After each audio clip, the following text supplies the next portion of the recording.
এই সেই নবজলধর, এই সেই কৈশোর নব কৈশোর, এই সেই কত সুন্দর নববেশ সুন্দর।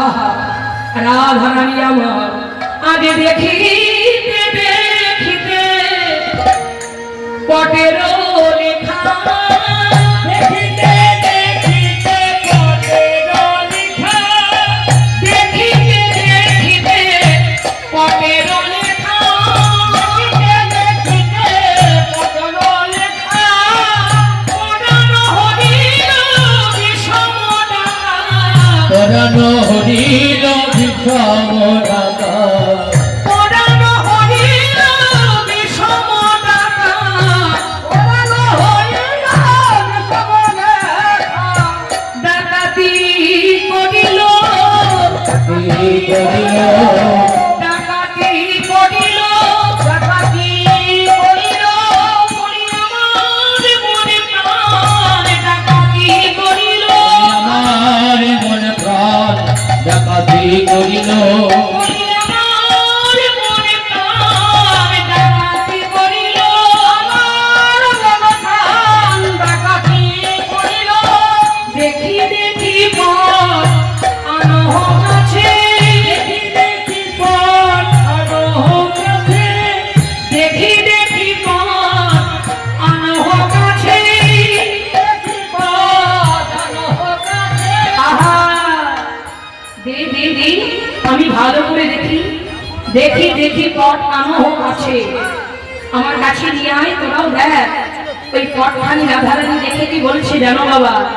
বলি এমন পুরুষ কি জগতে আছে, এমন পুরুষ কি জগতে আছে, এমন পুরুষ কি জগতে আছে, এমন পুরুষ কি জগতে আছে, আর আছে কি, আর আছে কি, আর আছে কি, আর আছে কি, এমন রূপের পুরুষ দ্বিতীয় আছে কি, এমন রূপের পুরুষ দ্বিতীয় আছে কি, বলি এই না ত্রিভুবনের মাঝে আর আছে কি, এই না ত্রিভুবনের মাঝে আর আছে কি, বলি এই না ত্রিভুবনের মাঝে আর আছে কি, এই না ত্রিভুবন মাঝে বলি তার তুলনা কারি সাথে ত্রিভুবনে তুলবে না,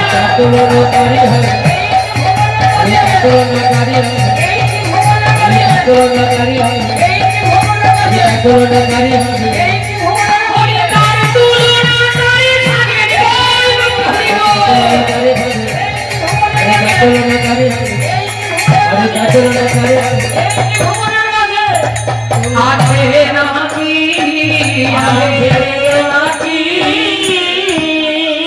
এমন রূপের মানুষ দেখে দেখে পট আনহ আছে, এমন পুরুষ কি জগতে আছে?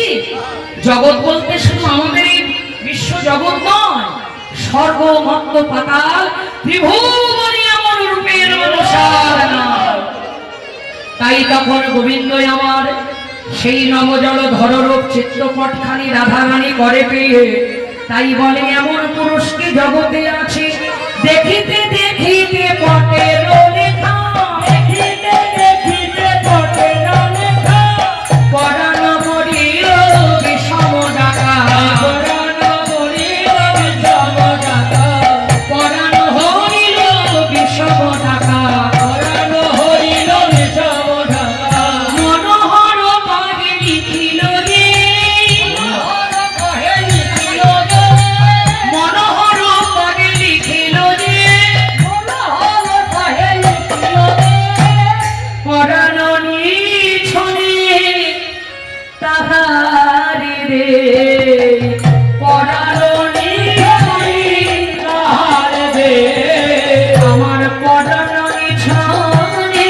তাহারে রে, পরানো নিছনি তাহারে রে, বলি তার চরণে সুপে দিলাম, তার চরণে টোপে দিলা, আমার কত কর্তা কেঁদে বলে তার চরণ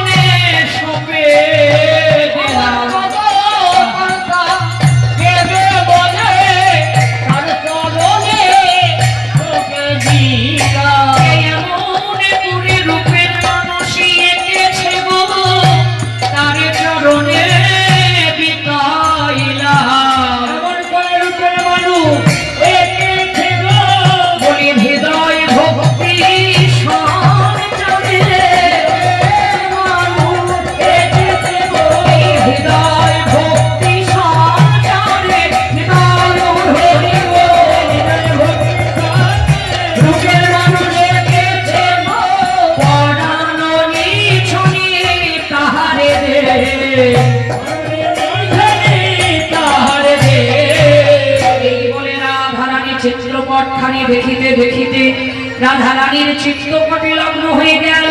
অমনি জড়ায়ে ধরিল, জড়ায়ে ধরিল, যাই জড়ায়ে ধরিল, জড়ায়ে ধরিল, চিত্রপটে বুকে ধরে জড়ায়ে ধরিল, চিত্রপটে বুকে ধরে জড়ায়ে ধরিল, আরে মিশিয়া গেল রে, মিশিয়া গেল রে, চিত্রপটে চিত্তপটে মিশিয়া গেল রে, চিত্রপটে চিত্রপটে মিশিয়া গেল রে, ওই চিত্রপটে চিত্রপটে মিশিয়া গেল রে, চিত্রপটে চিত্রপটে মিশিয়া গেল রে, কৃষ্ণের চিত্রপট রাধারানীর চিত্রপটে লগ্ন হয়ে গেল। ওই চিত্রপটে চিত্রপটে মিশিয়া গেল রে, চিত্রপটে চিত্রপটে মিশিয়া গেল রে, আরে মিলনে হলো রে, মিলন হলো রে, আরে মিলনে হলো রে, হলো রে, চিত্রপটে চিত্রপটে মিলনে হলো রে, চিত্রপটে চিত্রপটে মিলন হলো রে, চিত্রপটে চিত্রপটে মিলনে হলো রে, চিত্রপটে চিত্রপটে ওই রাধায়ার প্রাণ গোবিন্দে, রাধায়ার প্রাণ গোবিন্দে, আরে রাধায়ার প্রাণ গোবিন্দে, রাধায়ার প্রাণ গোবিন্দে, ওই রাধায়ার প্রাণ গোবিন্দে, আমার রাধায়ার প্রাণ গোবিন্দে, আরে মিশিয়া গেল রে, মিশিয়া গেল রে, এখানে রহিল আমার লীলার মাধুরী, এখানে রহিল আমার লীলার মাধুরী, কবরে ভরে ভক্তগণ বলুন হরি হরি, রাধে রাধে গোবিন্দ বল জয় রাধে, রাধে রাধে গোবিন্দ বল জয় রাধে, জয় রাধে জয় রাধে জয় রাধে,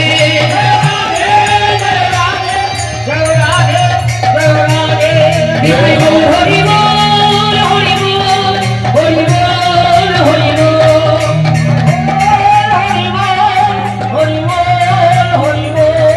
জয় রাধে রাধে গোবিন্দ বল জয় রাধে, জয় রাধে রাধে গোবিন্দ বল জয় রাধে, জয় রাধে রাধে রাধে গোবিন্দ বল জয় রাধে, জয় রাধে জয় রাধে জয় রাধে,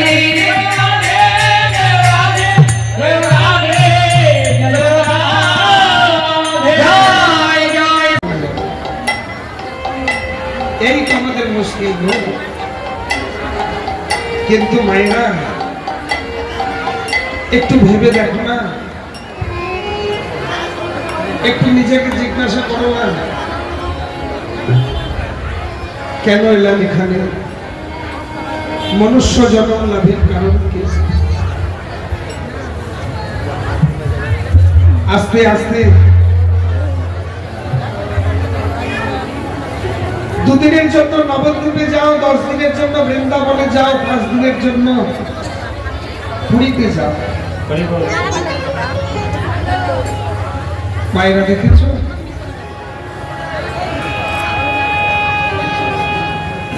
5 দিনের জন্য নবদ্বীপে গেলে 10 দিন আগে থেকে ব্যাগ গোছাতে হয়।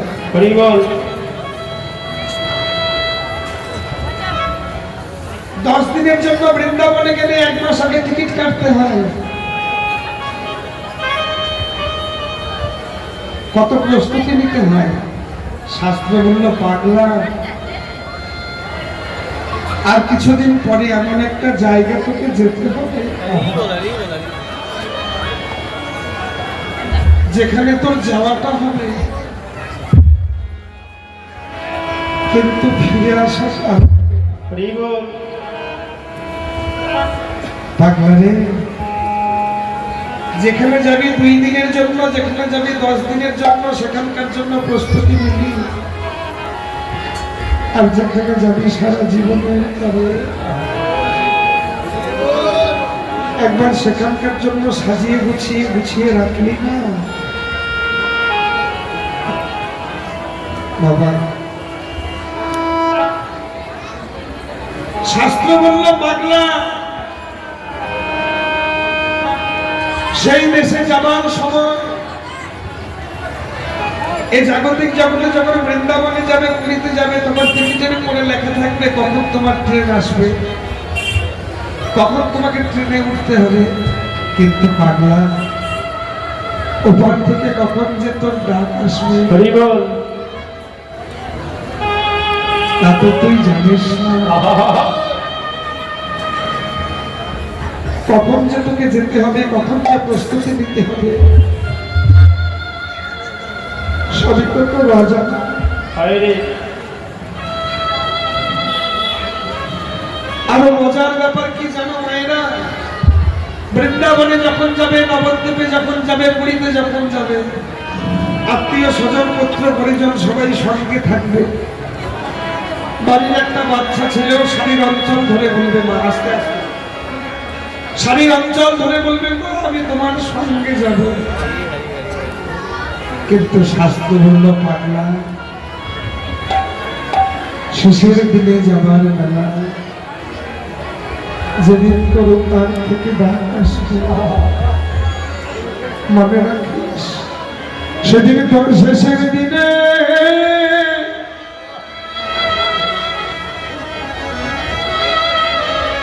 খাবারে কেউ রাবে না। ও বাকি তাই গৌর হইল সেদিন তোমার শেষের দিনে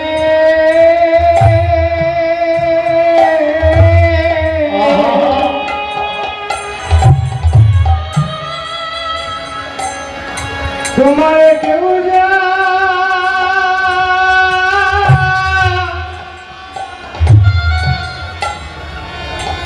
কেউ যাবে না।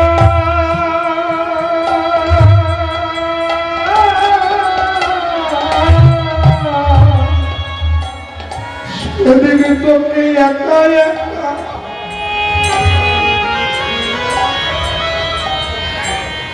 যেতে হবে।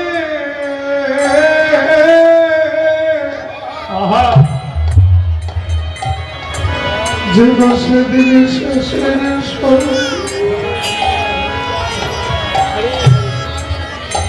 তোমার কেউ হবে, সেদিন তোমায় একা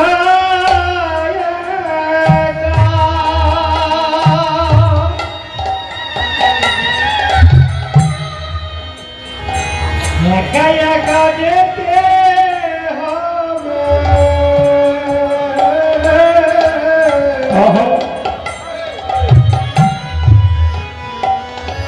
সেদিন তোমার শেষের সঙ্গী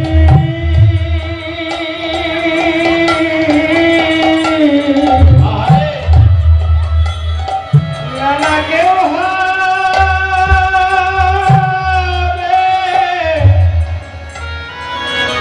তোমার কেউ হবে না।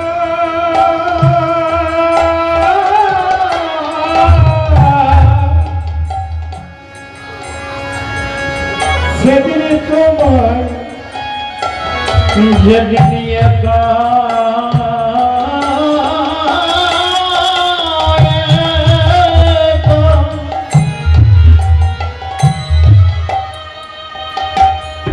একা যেতে হবে।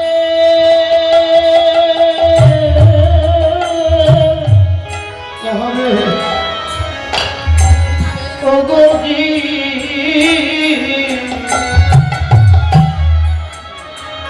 সেদিন শেষের সঙ্গী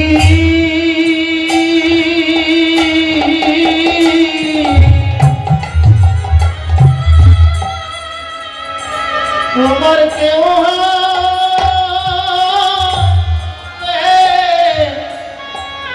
হবে না।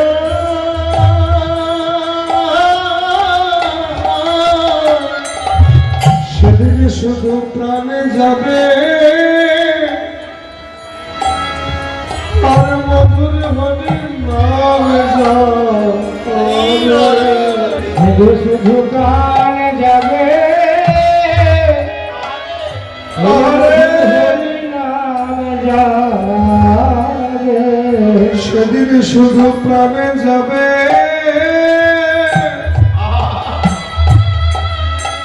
আর ওই মধুরীর নামে যাবে, শুধু তোমারে প্রাণে যাবে আরে মধুর হরি নামে যাবে। যেদিন তোমার ওপার থেকে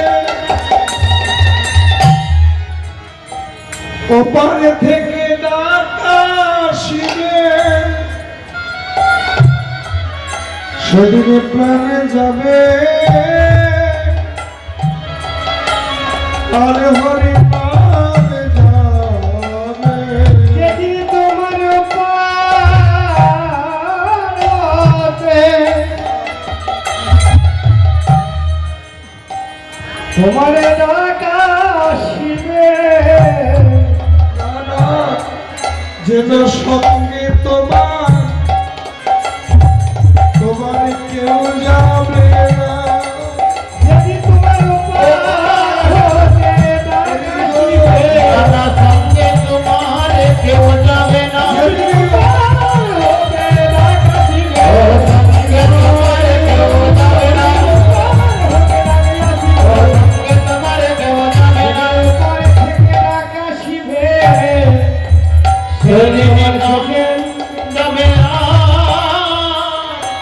হরি নাম যাবে।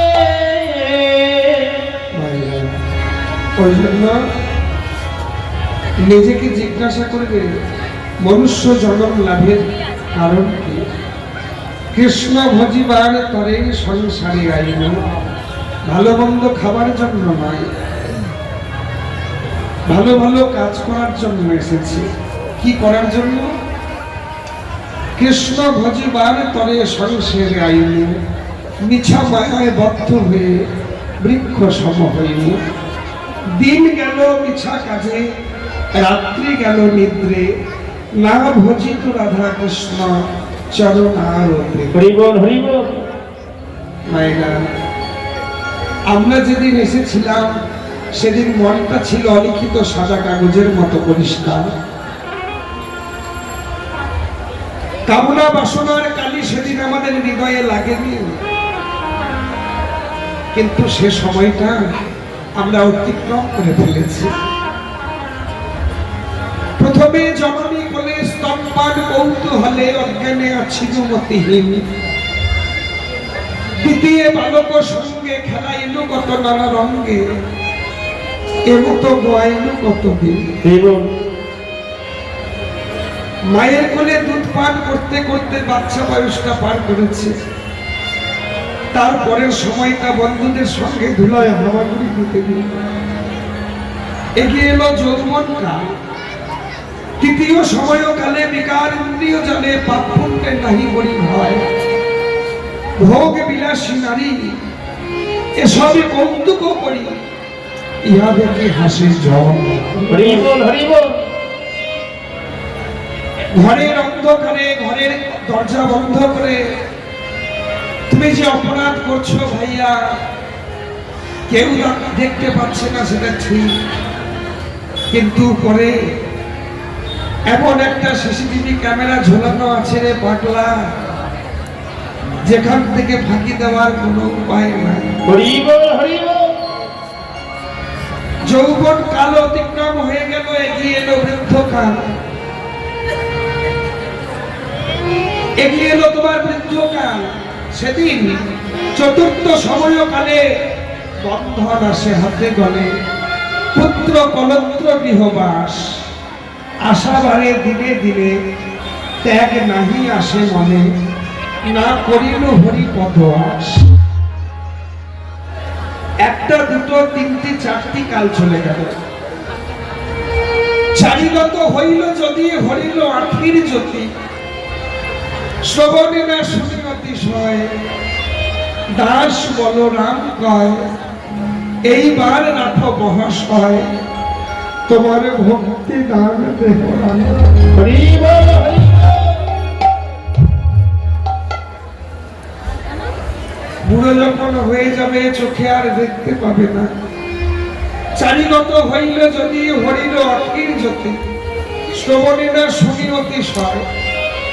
যেদিন তোমার মন্দিরে যাওয়ার প্রয়োজন সেদিন তোমার সময় না। শাস্ত্র বলল পাগলা, যেদিন হাতে তোমার প্রচুর সময় থাকবে সেদিন তো তোমার নয়ন আর দেখতে পাবে না। ভগবানের চাঁদ বদন সেদিন তোমার নয়ন আর দেখতে পাবে না।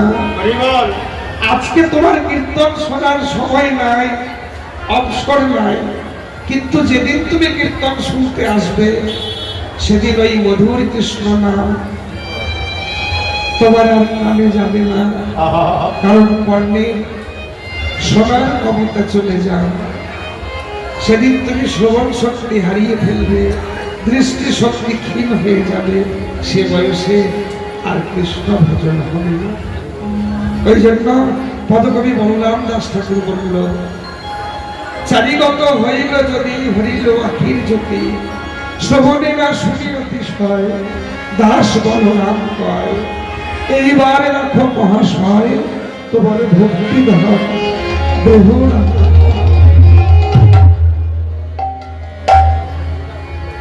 কৃষ্ণ ভজন যদি করতে হয় সকাল সকালই করাই ভালো লাগে না, সকাল সকাল করে নিতে হবে।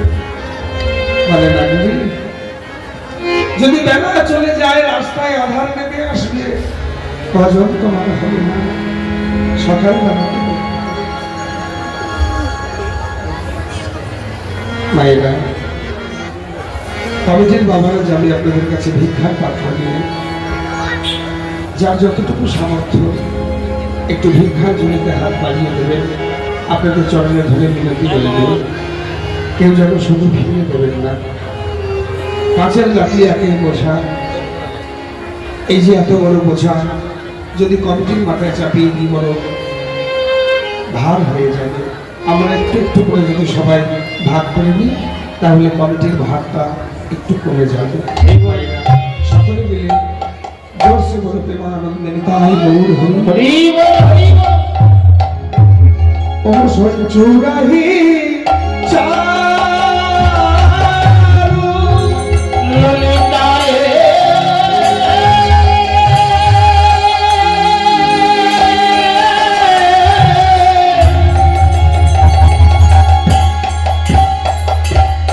ওরে ললিতা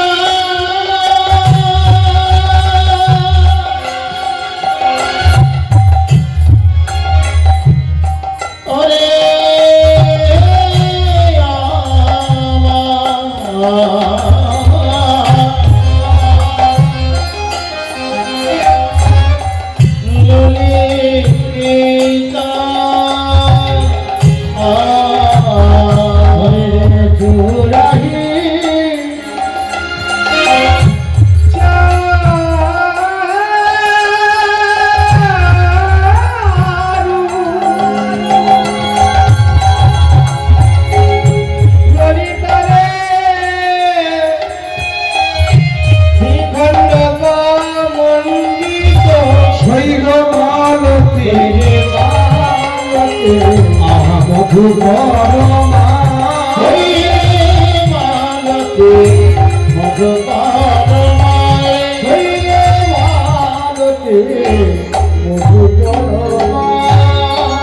ওরে আমার বধুকে না চুরাবে, আমার বধু কেন আমার চুরাবে।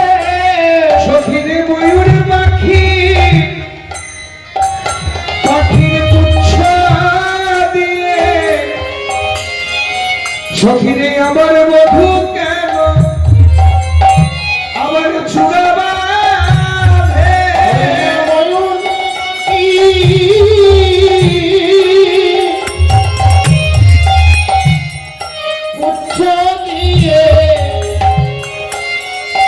আমার মধু কেন চুরাবে।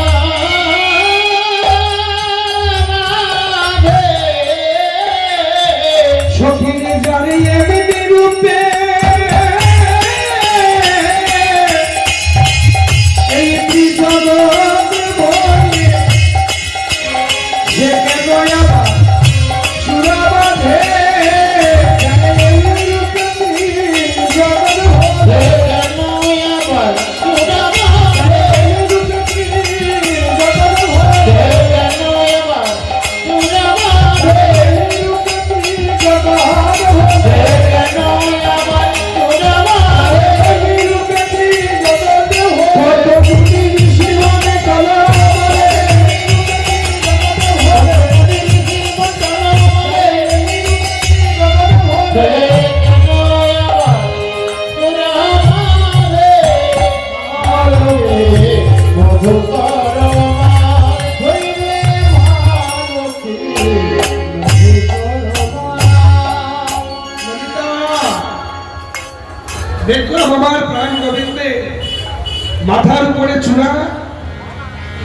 চূড়ার উপরে একটা ময়ূর পুচ্ছ।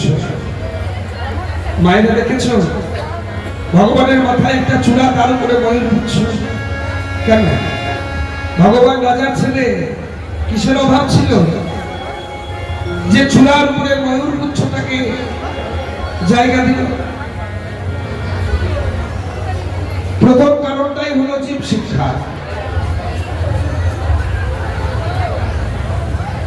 শৃঙ্গার রস সর্বস্বম শিখি বিচ্ছু বিভূষণম অঙ্গাকৃত নরকাম্যশ্রয় ভুবনাশ্রয়। আকাশে যখন মেঘ জন্মায়, ময়ূর ময়ূরী আনন্দে নৃত্য করতে থাকে, আর নৃত্য করতে করতে কখনো কখনো পুরুষ ময়ূর কামোন্মত্ত হয়ে পড়ে, শুদ্ধ সত্তা বীর্য স্খলিত হয়ে পড়ে, ময়ূরী সেটাকে ভক্ষণ করে গর্ভবতী হয়। কি রইল না? উভয়ের মধ্যে কোনো স্পর্শ রইল না। ওই ময়ূরপুচ্ছ মস্তকে ধারণ করে জগৎকে শিক্ষা দিলেন ভগবান। বলছি তোদের সকলকেই আমি ভালোবাসি, সকলকেই সম্ভব করি, কিন্তু কাউকে আমি স্পর্শ করি না। আমার ধর্ম ময়ূর, ময়ূরীর ধর্ম। আমার প্রেম নিষ্কাম প্রেম, এখানে কামের কোনো গন্ধ না। এটা হলো প্রথম কারণ। দ্বিতীয় কারণ হচ্ছে পৌরাণিক কারণ। একদিন ভগবান কৃষ্ণচন্দ্র রাধারানীর কুঞ্জে যাবে বলে বাহির হয়েছে। সঙ্গে আছে মর্ম সখা শ্রীদান, কিন্তু ভগবান প্রত্যেকদিন যে পথে চলে যায়, আজকে তাড়াহুড়ো করতে গিয়ে একটা অন্য পথ ধরে নিয়েছে। তাহলে কি ভগবান পথ ভুল করেছে? না গো, আমার ভগবানের কি ভুল হতে পারে?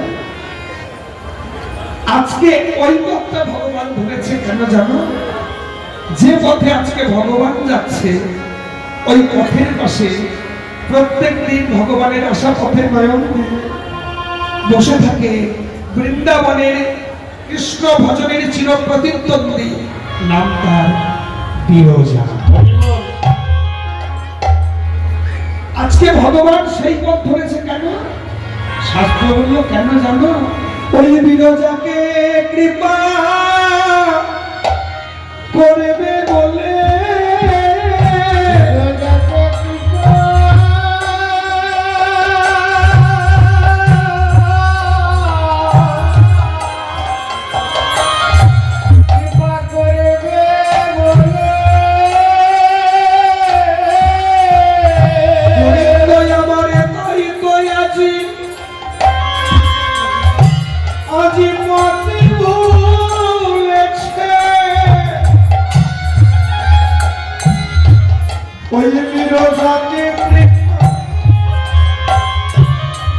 কৃপা করবে বলে গোবিন্দ তাই তো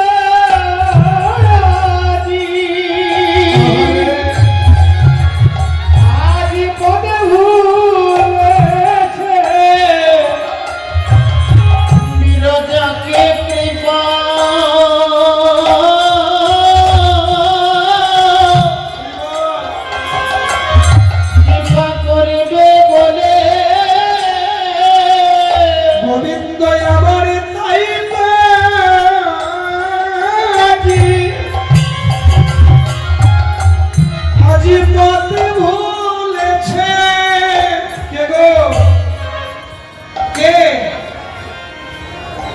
ভগবানের চরণের বিপুরের ধ্বনি শুনতে পেয়ে বিরজা ছুটতে ছুটতে সে গোবিন্দের রঙে চরণ দুটি জড়িয়ে কে? আমি বিরজা। সে কি বিরজা? তুমি আমার পা ধরলে কেন? তুমি আমার পা ধরলে কেন? মাধব, শুনেছি তুমি কিনা জগৎ বন্ধু, শুনেছি তুমি কিনা কৃপা সিন্ধু, শুনেছি তুমি কিনা দীনবন্ধু। তোমার তুমি যদি জগৎ বন্ধু হও, তুমি যে জগতের বন্ধু, আমি কি সেই জগতের মধ্যে পরিণত? বলো বলো আমি কি তোমার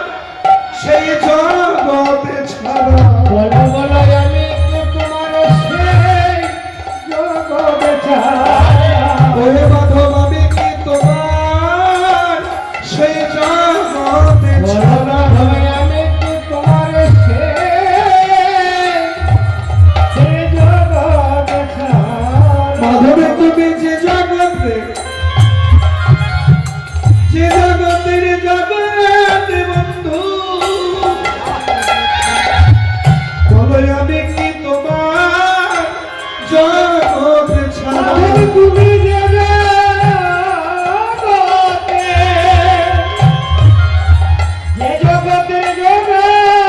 বন্ধু তোমার নামে নাকি গো কৃপা সিন্ধু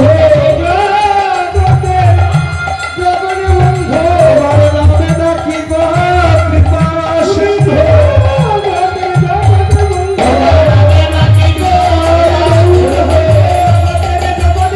নামে নাকি গো কৃপা সিন্ধু আমি কি তোমার জগতে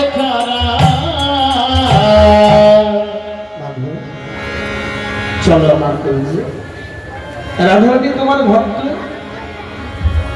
তোমার জন্য কুঞ্জ সাজিয়ে রাখো আর আমি তো তোমার জন্য কুঞ্জ সাজিয়ে রাখি মাধব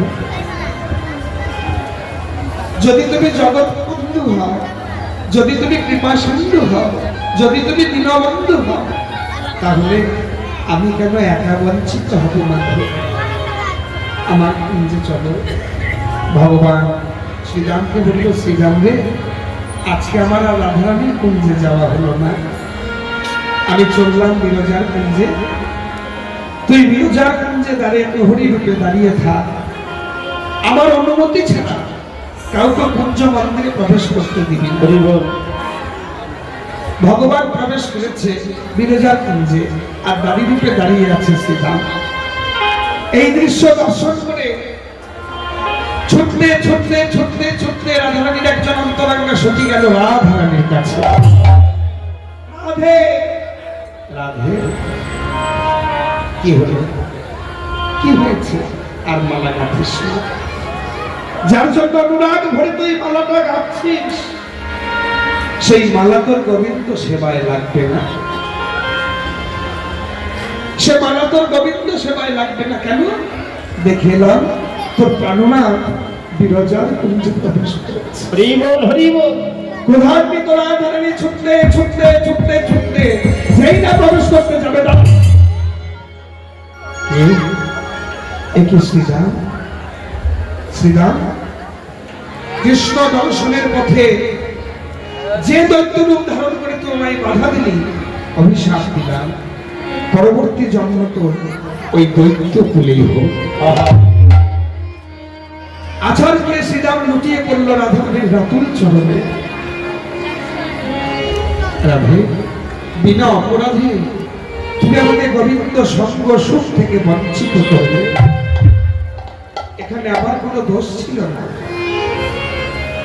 এখানে আমার কোনো দোষ ছিল না আমি কেবলমাত্র আমার ভাই কানাইয়ের আদেশ পালন করছিলাম বিনা অপরাধে তুমি আমাকে সঙ্গ সুখ থেকে বঞ্চিত করলে তাই আমি তোমাকে অভিশাপ দিলাম যে কৃষ্ণের জন্য উন্মাদিনীর মতো তুমি ছুটছিলে সেই কৃষ্ণের জন্য এক দুদিন নয় 100 বৎসর তোমায় কাঁদতে হবে এখানে একটা নূতন লীলার সূচনা হলো বাবা সেটা হলো মাথুর লীলা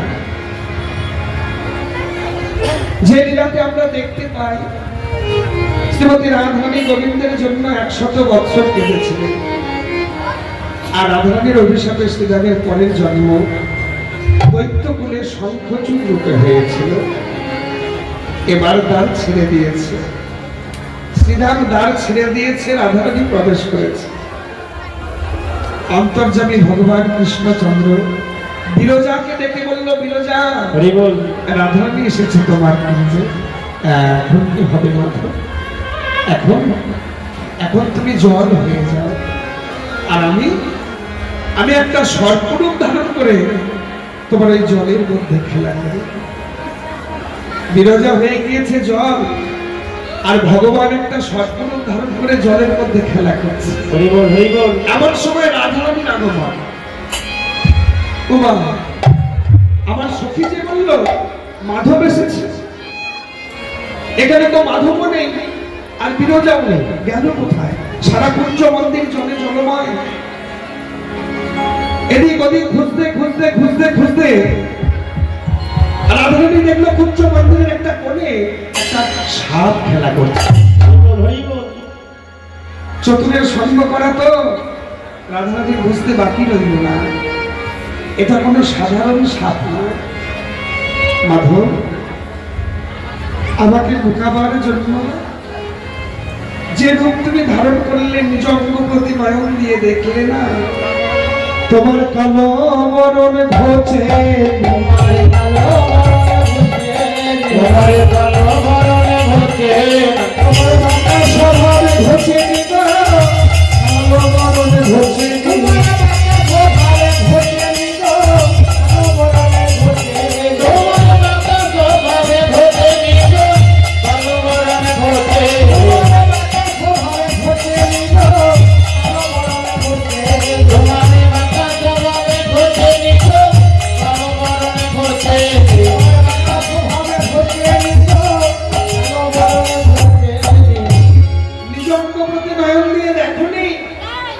তোমার কালো মরণটাও যায়নি আর বাঁকা স্বভাবটাও যায়নি। সাপও কালো, আমার গোবিন্দ কালো, সাপও বাঁকা, আমার গোবিন্দ তীর্থের। এই সর্বর্পী ভগবানকে রাধারানী ধরবে বলে সাপের শত্রু রূপ ধারণ করেছে। সাপের শত্রুকে, সাপের শত্রু